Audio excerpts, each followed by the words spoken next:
My name is Tom Carnival. I'm the founder and CEO of Century 360. We are a U.S.-based megapixel camera manufacturer here just outside Chicago in a town called Plainfield.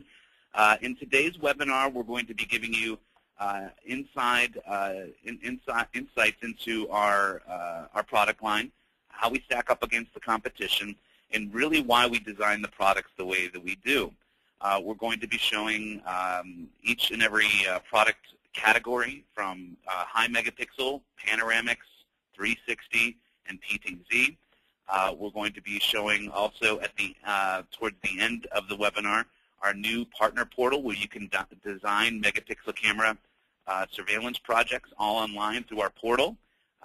We've put almost a year of development time into the portal, and since we launched it at the end of November, we have close to 400, just under 400 active users on the site, and we're getting about 200 to 250 visits a day on the partner portal, and we'll show you some of the tools and settings and features of the portal in a few minutes. Now, just a little Q&A here, just a little housekeeping. If you do have a question, you have two options. Number one, you can send in a text question, and about halfway through the webinar, we will be answering questions live during the webinar. And the other option is raising your hand and answering it live. We'll probably usually we do both. So all of our webinars happen twice a week, and the title is The World of Megapixel Through Our Field of View. So let's begin. So Century 360, again, is a U.S.-based, founded in 2004, U.S.-based manufacturer.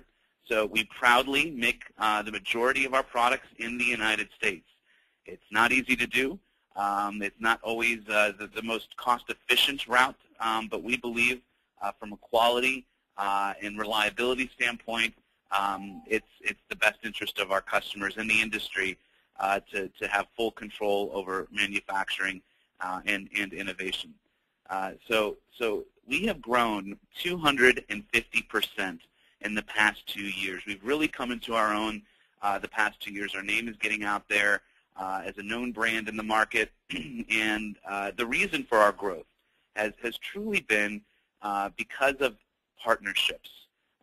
Partnerships with the video management software community, video analytics, storage devices, which we'll get into here in a second. And over the years, our product line has really evolved. When we first came out, we named the company Century 360 because we only had a single 360-degree camera offering that we had to go to market with. And now, since we've developed 180-degree cameras, directional megapixel cameras with autofocus, and resolutions up to 14 megapixel, which we're launching in a few short, I think it's under 2 months now, at ISC West this year.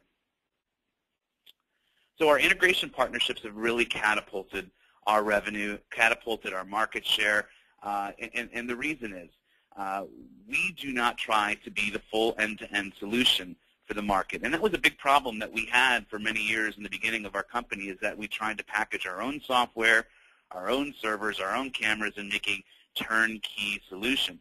And that's really, at the end of the day, in our philosophy, not in the best interest of the customer. The best interest of the customer is having flexibility, scalability, and the freedom of choice.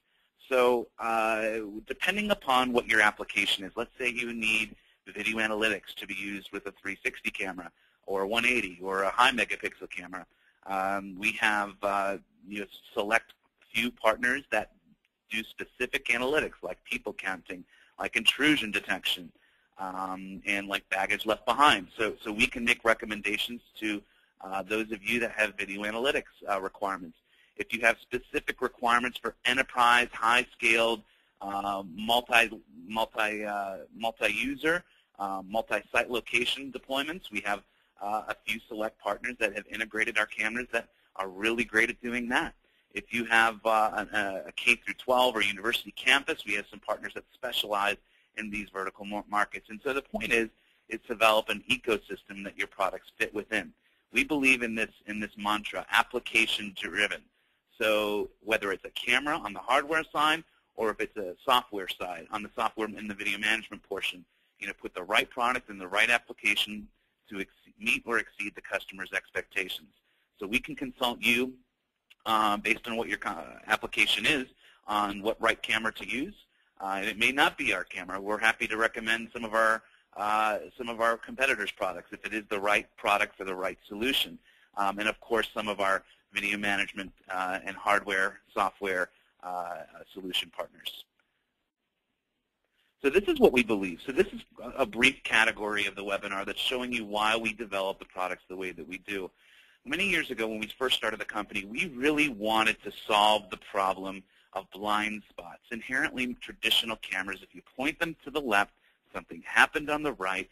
No matter how expensive that camera is, no matter how far it can optically zoom in, no matter how many megapixels it has, it's going to miss what you need it to see if it was pointed in the wrong direction at the wrong time. So we had the option. Should we go with multiple cameras in a single enclosure and stitch them together, or should we go with the single sensor, single lens design? And we chose the single sensor, single lens design, first of all, because we thought there was more applications. One single vantage point, 180 by 360 degree viewing, a lot more applications.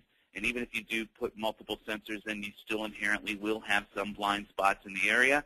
But the main driving factor for us was to keep costs down in the product using a typical processor, an FPGA processor, and allowing the correction to be done on the client side. So we're going to talk a little bit later about what the difference is between dewarping in the camera and dewarping on the client side, and what are the benefits and positives of both of those. So with the single sensor, single lens philosophy, you get a single vantage point and an omnidirectional viewing capability. So this enables the users to have multiple views coming from one camera that each can be independently pan, tilted, and zoomed in different directions. So a regular PTZ, only one operator can navigate the camera at one time. With a 360-degree camera, multiple operators can operate independent windows, or what we call virtual cameras, simultaneously in different directions, not intruding on each other, and they can do it, again, in recorded video. So moving on, we also believe in this, capturing the plates or the faces, identifying specific information of the overall situation. So, and also having multiple ability to zoom in from distances and capture plates, even with a large field of view. So this is an example image of a 10 megapixel camera. We don't give example images from other people's cameras or consumer grade cameras. This is an actual image from our camera. And that's a big thing we have a pet peeve about in this industry, is showing the actual images from your cameras to articulate what the product does and what problem it can solve. So every video, every image that you see on our website, demonstration material, or video footage is coming from our cameras. So in every security application, investigators need to answer the who, what, when, where, and how. So we believe with our product line, matured to the degree it has in the past several years, that we have the answers to a lot of applications, whether it's low light, whether it's long range optical zoom, whether it's reducing camera counts with panoramics and 360 technology, or whether it's refining significant detail from wide fields of view with high megapixel cameras. So our first category of products is our Insight Professional Camera Series. Now these are box-style cameras that need third-party or our enclosures for outdoor environments. The resolutions range from 2, 5, 10, 14. All of our cameras are designed to be small and compact as well. And we'll also give main core reasons why we feel designing the product smaller is more optimal. So this is an example of a 5 megapixel camera in a street corner application. And here's some other ones that we're digitally zooming into.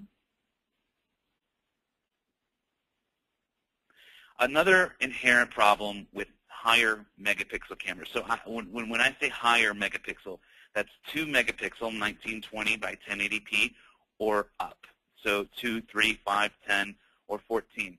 A lot of cameras have what's called noise or high sensitivity to low light situations. So our embedded hardware engineer, who is responsible for designing and developing our products, has a patent on the reduction of noise within CMOS imagers.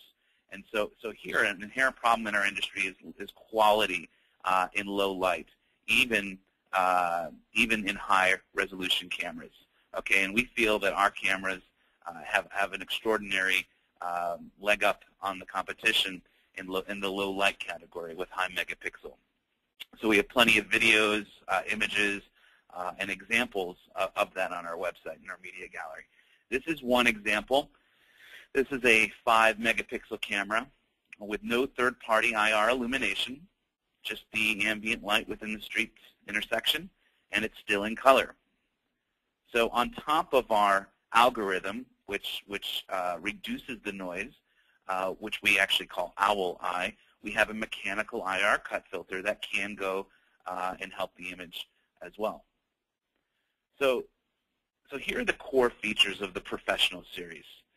This is one of our cameras that has a wired embedded 4.9 to 84 millimeter autofocus optical zoom, 18x optical zoom. It has 30 frames per second, onboard SD for local recording at the camera as well.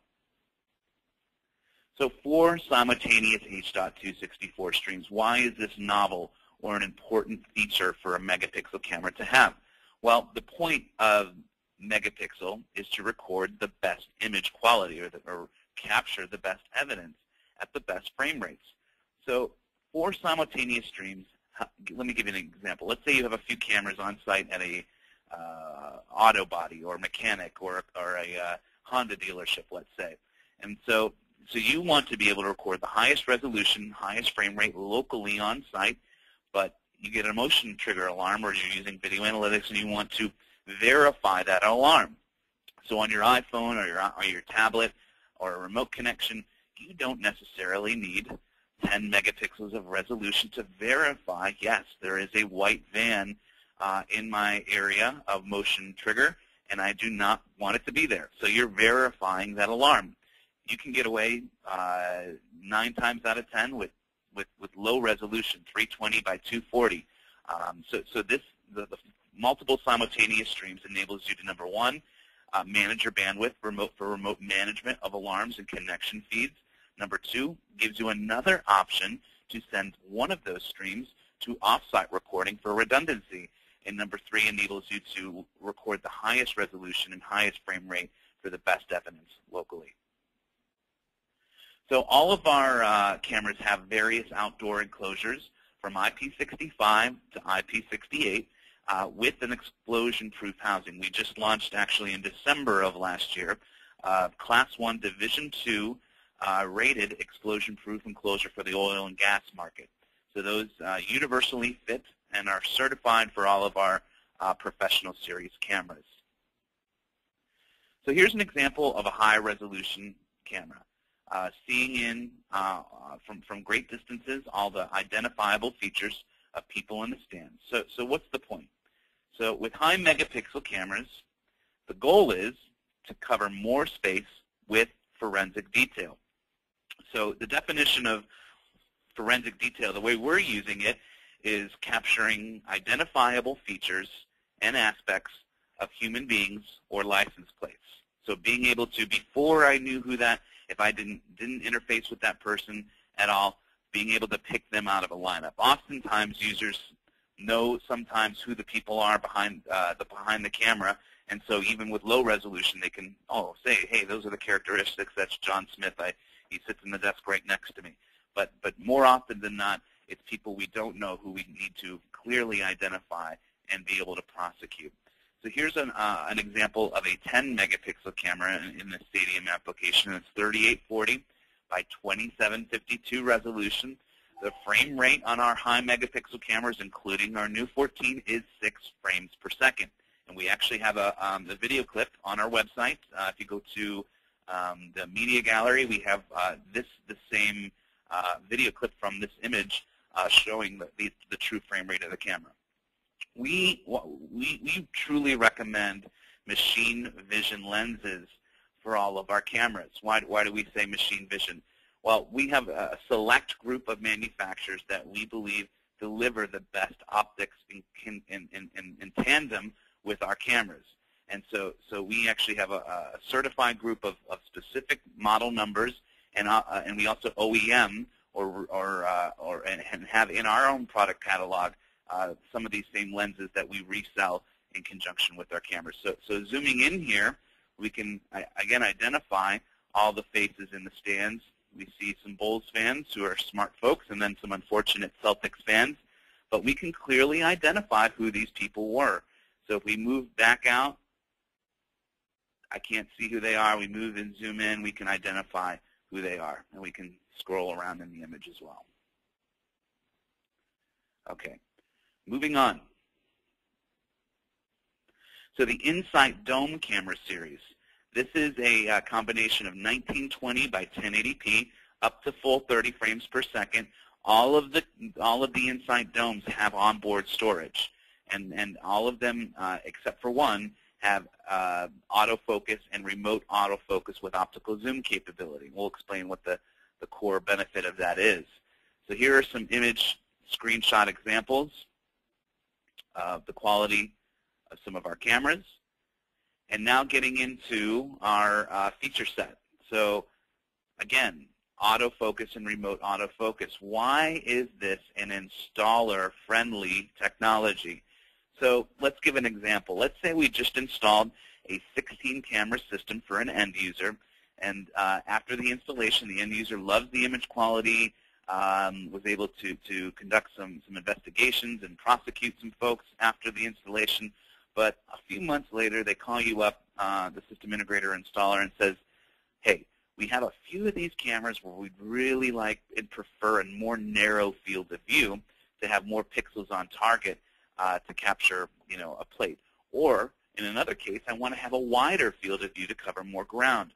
Well, the installer would have to, schedule a service call, get up on a ladder or a lift, and open the enclosure up or the dome up, and narrow or widen that field of view with the varifocal lens that's attached to the camera. Now, with autofocus, the end user can do it, or they can still charge a service call and do it remotely. And you can zoom in, zoom out. In our domes, it carries a 3 to 9 millimeter varifocal range. In our PTZ, it's 4 to 94 millimeters.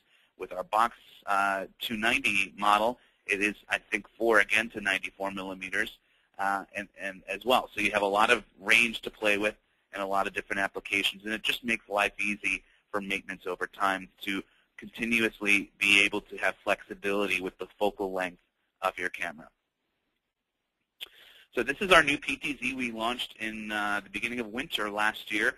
It's a 20x optical 2 megapixel pan tilt zoom camera.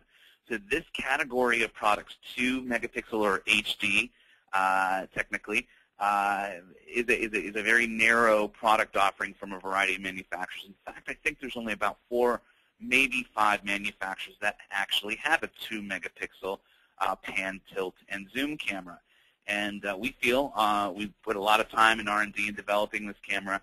We feel that it's very competitive in price, feature sets. It also has built-in wide dynamic range on all. So not only does the PTZ, which is model number ISDM240, have the wide dynamic range on it, but all the other cameras do. So let's talk about that for a second.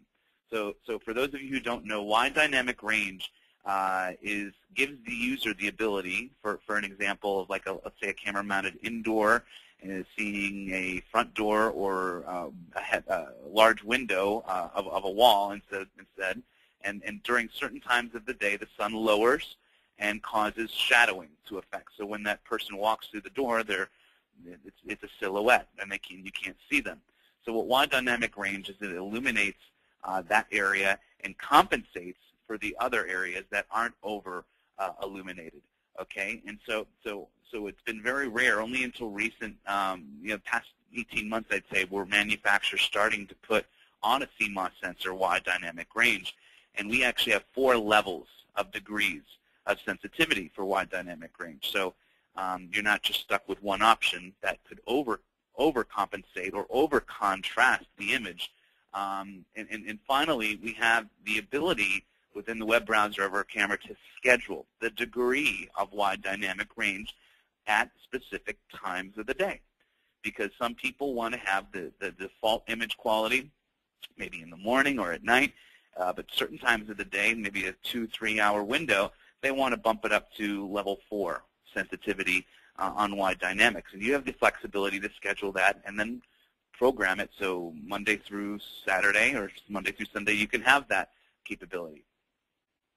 So this is our mini dome, and this does not have a varifocal lens. This has a mini board mount lens. So the main inherent difference between varifocal and board mount is has a single focal length. So the standard millimeter range for the mini dome is 4 millimeters. You can order, before you purchase the camera, a 2.6, a 6 millimeter, an 8, and a 12. So you do have other options, but you do need to order those with the camera.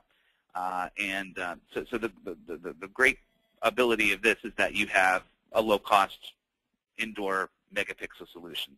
So the ISDM 260 is just under $400 MSRP, and it does come out of the box focus to that specific focal length the board mount can handle. So moving on, here are some images from some of our cameras. And the full-sight 180-degree camera series. These are 180-degree full panoramic. They have the camera correction inside the camera, which we'll talk about in a second. We have 2 core models, 4 and 8 megapixel resolution. So here is a section of the image of the 180.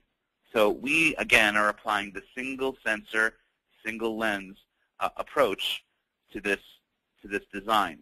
And here's a little demo video, again, available on our website for live viewing or download.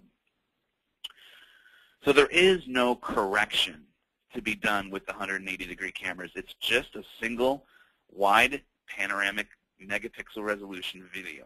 So here's how we do it. So the original source video is here. Oops, I'm sorry. So instead, we don't want to see planes in the sky or birds in the sky. So we correct the panoramic image inside of the camera, and that's great for 180-degree viewing. So we eliminate the unnecessary portions of the image and only give you that specific panoramic. But what we think we've done that's truly innovative is code the corrected panoramic 180 algorithm into our camera through the OnVIF profile. So users don't need a plug-in or dewarping to see a 180-degree view. It's all done inside of the camera, which is great for wall mounts applications. Like, for instance, what we're seeing on the screen now is a retail application in a kiosk for Microsoft. We have a large deployment that we've successfully done with Microsoft Retail. Another application is back walls of teller lines behind the checkout areas. And other applications are obviously what we've seen previously is walls of parking lots and things like that. And stairwells is also another application we're having success with. So again, we coded the correction through the OnVIF algorithm. So through the OnVIF profile, it's actually called Profile S, we've corrected our panoramic quote-unquote dewarping in our camera. So our 180-degree cameras are compatible with all of the OnVIF conformant VMSs. And the main reason we did this was because we did not want to have to go back to our VMS manufacturer partners and say, hey, here's another SDK for you to plug in and code for your software to support our new 180-degree cameras. We've had over 30 VMS partners integrate our SDK, which is a very unique method in the 360 market, and we didn't want to have to do that. We wanted to make a very simple, easy to deploy and use on third-party systems 180-degree solution, which is designed for the wall mount applications. Now, this mini dome, the 4180, it can be mounted on the ceiling, and you can actually, if you see the gimbal inside of the dome, you can actually tilt that towards the front door or wherever you want to point it. So again, this is the 8180. This is an 8 megapixel, and then we have the mini dome, which is the 4180, 4 megapixel. And this is another really neat application, garage. I won't say whose garage is it, but there's not a lot of people on the planet Earth that have an entire room filled with Bugattis like this end user does. So they chose our 180-degree camera and a few other models to secure a high-valued garage in Los Angeles. So finally, we have our full-site 360-degree camera series. So some key differentiators are supported. Over 30 VMS and analytic companies have supported our dewarping SDK.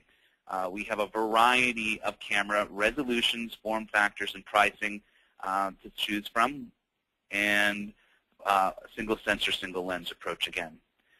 So here is the benefit. You're recording the entire field of view from the ceiling looking down, and you have the ability to correct multiple views so it looks like a directional camera and independently pan, tilt, and zoom each one in recorded video. So that's what the SDK and the power of the SDK enables you to do, is pan, tilt, and zoom in recorded video, giving that user the experience to point the camera where it wasn't looking and then conduct a full investigation. If you do dewarping in the camera, which a lot of our competitors have come out with in the past 12 months, you inherently limit the ability and point of the 360 camera, which is to record everything, north, south, east, west, right below, and PTZ. So if you do dewarping in the camera, you're only sending off to the NVR to record a certain segment of the overall image, which is not the point of what this technology does. So ceiling mount, again, this is good for, we have pole, in our Vandal Dome, we have parapet mounts, we have pole mount options, so you can mount this in the middle of a parking lot looking down, seeing around. We can also mount these on corners of buildings looking down, so you can see down straight down each area of the building. Mount the cameras, the 360 cameras, in the middle of the action. Do not mount them in the corner looking out. You want to mount this as much as possible in the middle of the scene so you capture the best field of view. And we believe we're an industry leader in this technology sector in having different resolutions, different form factors, and different price points that are supported within an ecosystem of technology partners in 3, 5, 10, and again soon to be 14 megapixel resolution options. Small form factors up to heavy duty outdoor enclosures. So this is the IP66 rated Vandal Dome that's designed specifically for our 5 and 10 and 14 megapixel 360 cameras. You can put the camera and power the heater and the blower all with PoE, and you have wall, pole, and ceiling mount accessories for it. So we designed this enclosure specifically for the housing, so the lens comes down at the specific distance to the bottom of the dome so you don't get any glaze or any reflection from the sun at certain times of the day.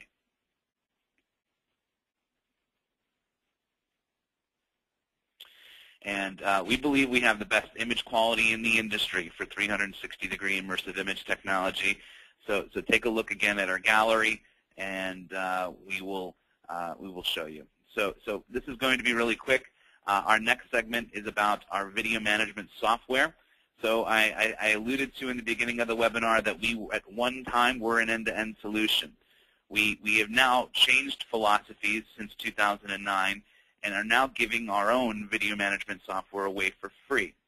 So what it does is we do not sell, propose, or present our software to be an enterprise-level video management software. We call it more like an NVR software. So if you have a user who wants to do very simple things like live, playback, record, remote, 360, 180, high megapixel camera supporting, this software works well.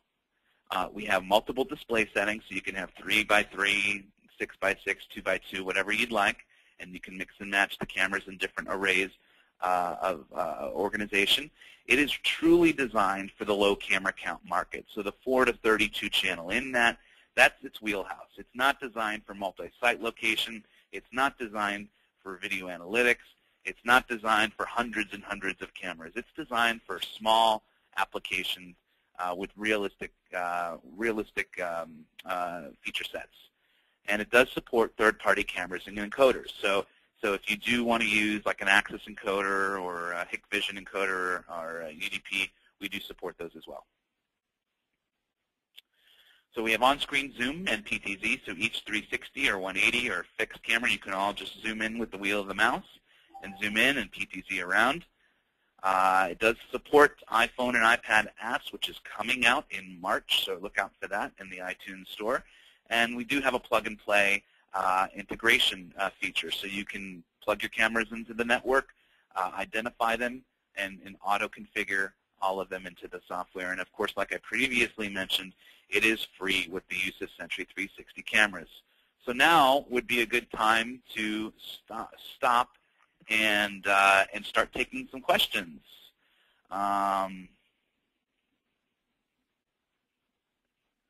Okay. So let's go to the bottom. Okay, Suzanne has asked. Okay, Suzanne, thank you, Suzanne, for joining. She has a question, but she's going to call me later to ask the question. That's fine, no problem. I'm always happy to take your call, Suzanne.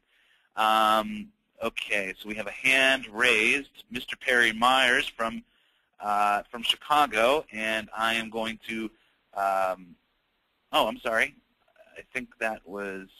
Let me check here. Perry, where are you? Let me find you, Perry.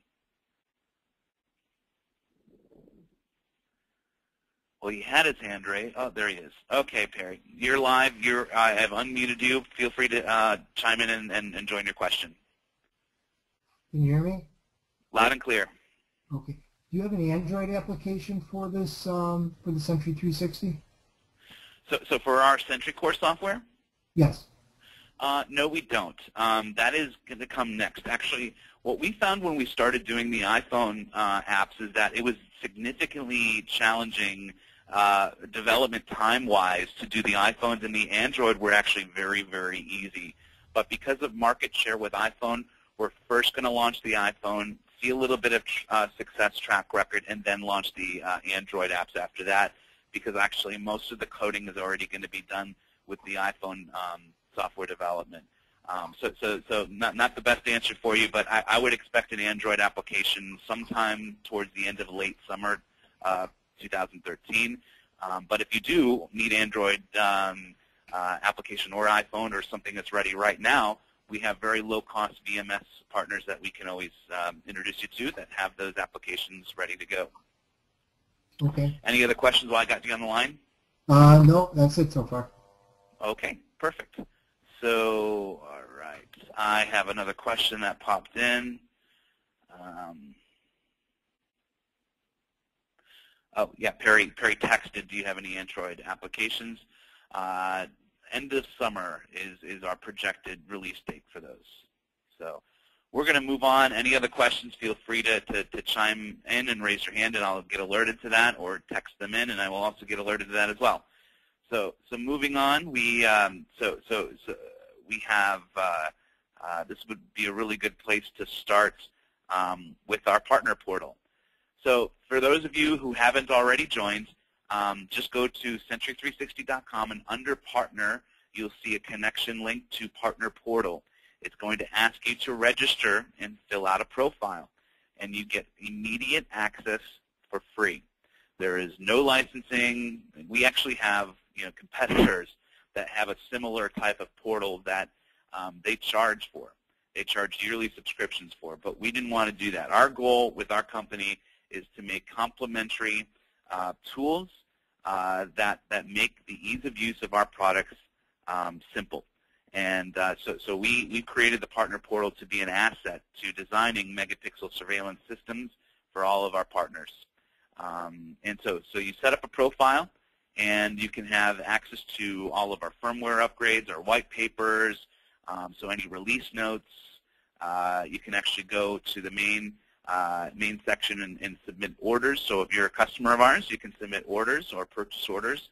Under the download section, you can download firmware. You can download manuals.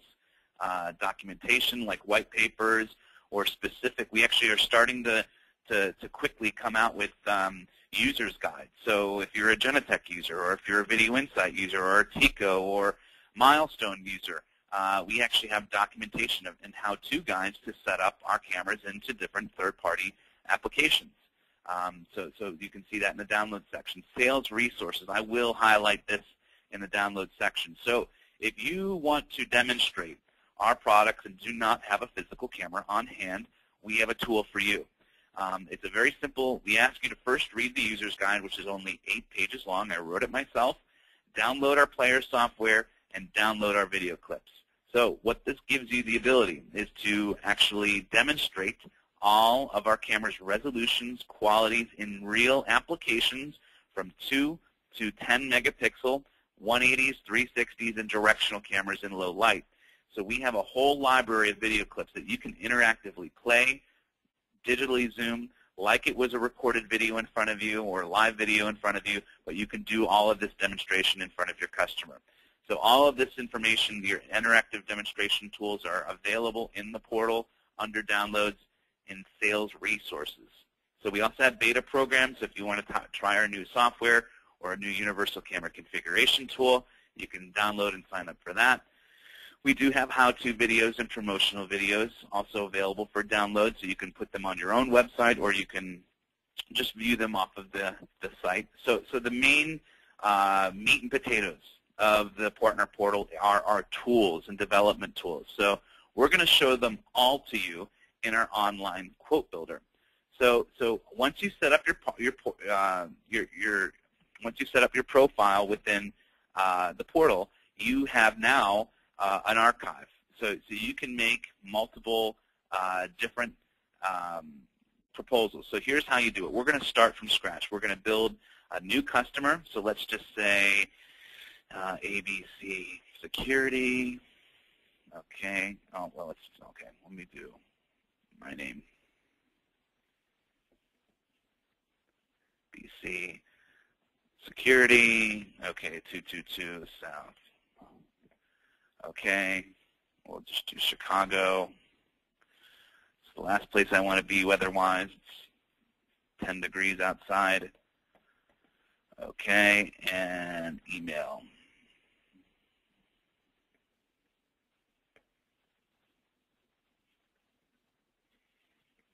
Do the movie phone number here.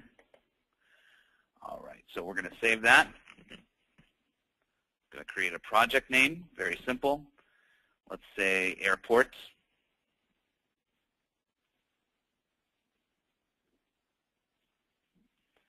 And create. So here you have started your quotation. So what some in-the-door flexibility you have is you can put your own logo here. You can put your own information. You can put your own terms. So let's say net 30-day payment terms, right? Or anything else that you'd like to put in there as rules and procedures that your company has. So let's start by adding some items. So the first item is a camera. Let's do a 360. Let's do a 3 megapixel.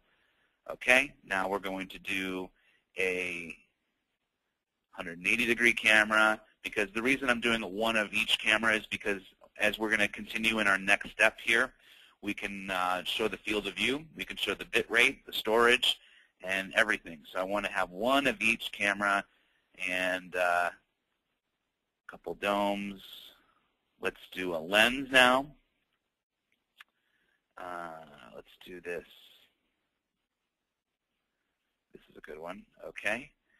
And so we have a lens with our camera. Let's pick a PTZ now. Let's do this one. This is fine. And let's do a dome. Let's do the built-in, let's do the mini dome. That's fine. Okay. So here, another quick note here is that you can go to the edit quote settings and you can change from meters to feet, excuse me, or you can change your currency.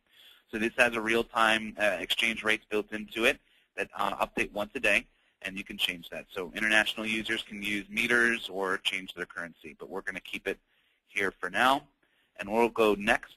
So now we're going to modify our frame rate, compression, and resolution. So we're going to keep the 3000 at its resolution, but we're going to drop the frame rate down to 6. We're going to keep H.264 as our codec. We're going to go with the 4180, and we're going to drop that down to, let's say, 9 frames per second. The 10 megapixel, let's drop that down to 5. The 240, let's keep that at high. Let's keep that at 15 frames per second. And the 260, the 2 megapixel mini dome, let's do 6. Okay, so we can change resolutions if we want, but we're going to keep max res at all of these just for the sake of the demonstration. So the camera count here, as we see, is 5. Then we can go from 10100 to 1000 base T, so it shows the percentage of bit rate or capacity for each type of network that you want to use or switch, of course. So let's go to 14 days of recording, and let's go down to 30% motion. Now, why do we do percentage of motion? Well, there are very rare applications that truly demand 100% recording. So look at the difference here. So 1.6 terabytes of storage at 30% motion versus 5.2 terabytes for 14 days at 100% motion. So most people really want to record on motion detection. So they'll have obviously heavy traffic portions of a day or portions of the week, or maybe they'll have no one in them on the weekend or at night.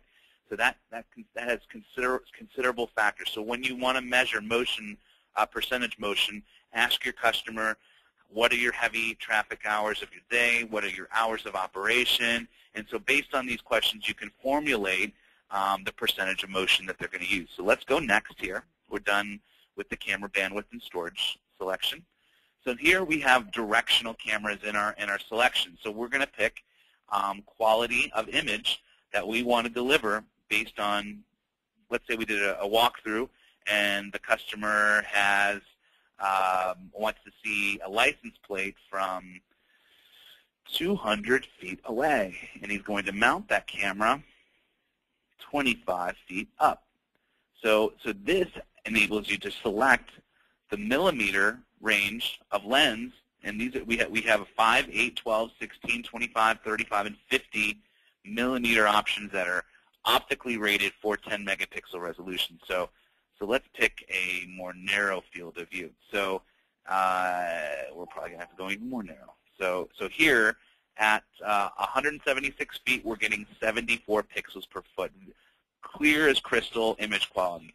At 293 feet, we're getting 37 pixels per foot. So up to 300 feet away, we're still able to capture that license plate. If we want to drop it down to 35 millimeters, we can still see here at 206 feet, we still have 37 pixels per foot.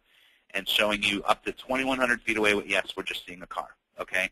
But you can see the cross difference. This is true math and true pixel count density based upon the focal length of the camera, the distance of object, and the height of the mounting, okay?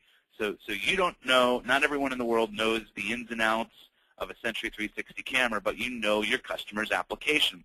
So it's very important to understand how high I'm mounting the camera and how far I want to see specific information.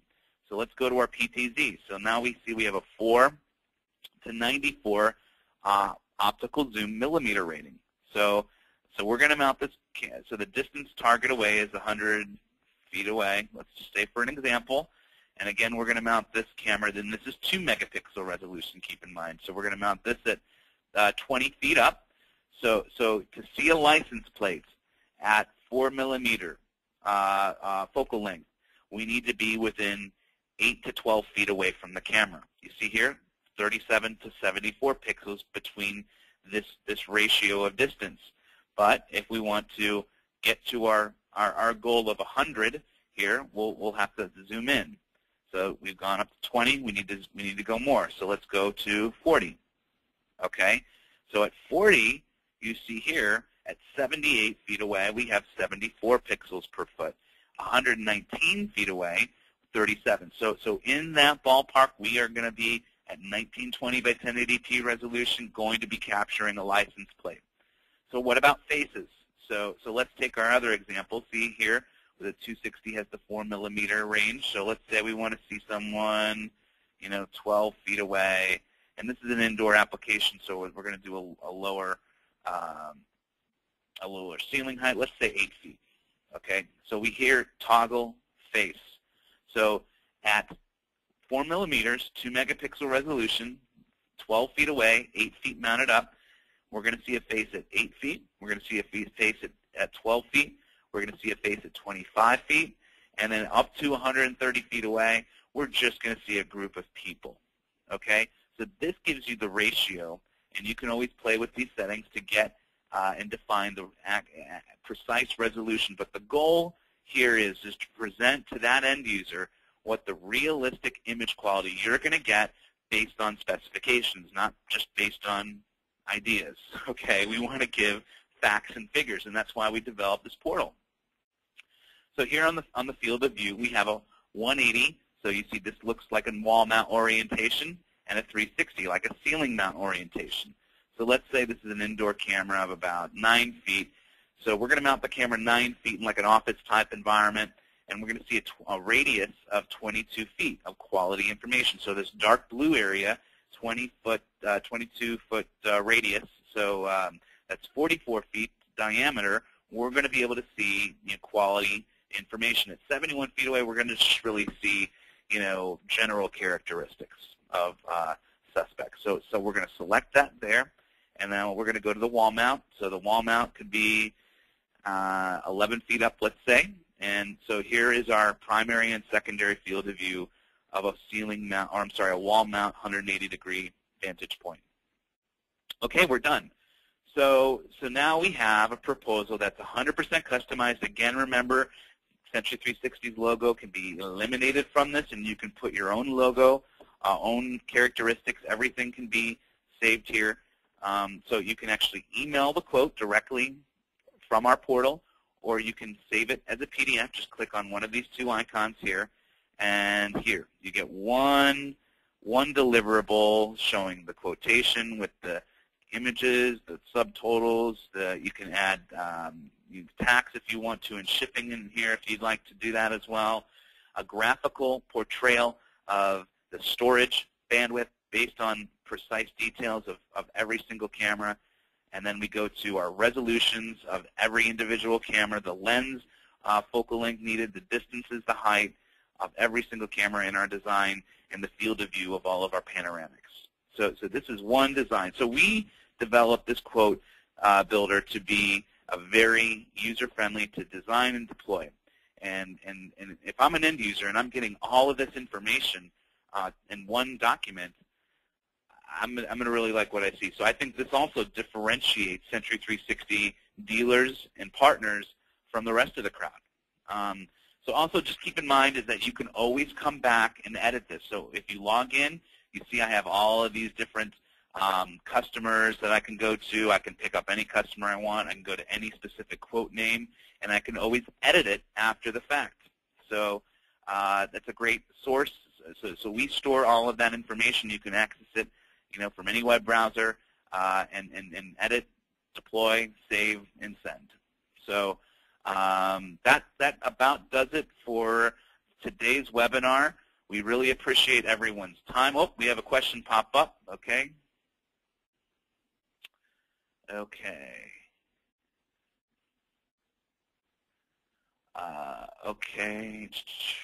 Are the prices on Quote Builder MSR? Okay, so I'm going to assume you're asking about pricing on the Quote Builder. So when you fill out a form to become a partner portal, you can say, I'm an end user, and if you're an end user or an A&E, you do not get the Quote Builder. You only get the tools, okay, within the Quote Builder. So this portion is eliminated, which has the pricing built into it, and then the lens and the 180s and 360, you get all the same tools, so I can still go here and toggle around and get the same precise details, but I do not have access to pricing. We do not allow online pricing of our products at all.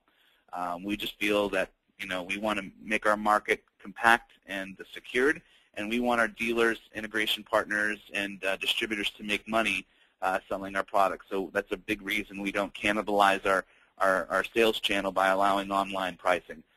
So when you do sign into the partner portal under a system integrator or distributor, you would sign in at your price level. Okay, so you have the ability to have MSRP. So you can actually change each price. So if you're a system integrator giving this proposal to your end user, you can make the price whatever you want.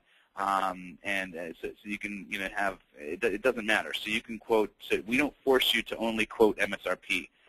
You can quote 5% above your dealer price or 50%. So that is your choice. So that is 100% customizable and flexible. Final call for any last questions.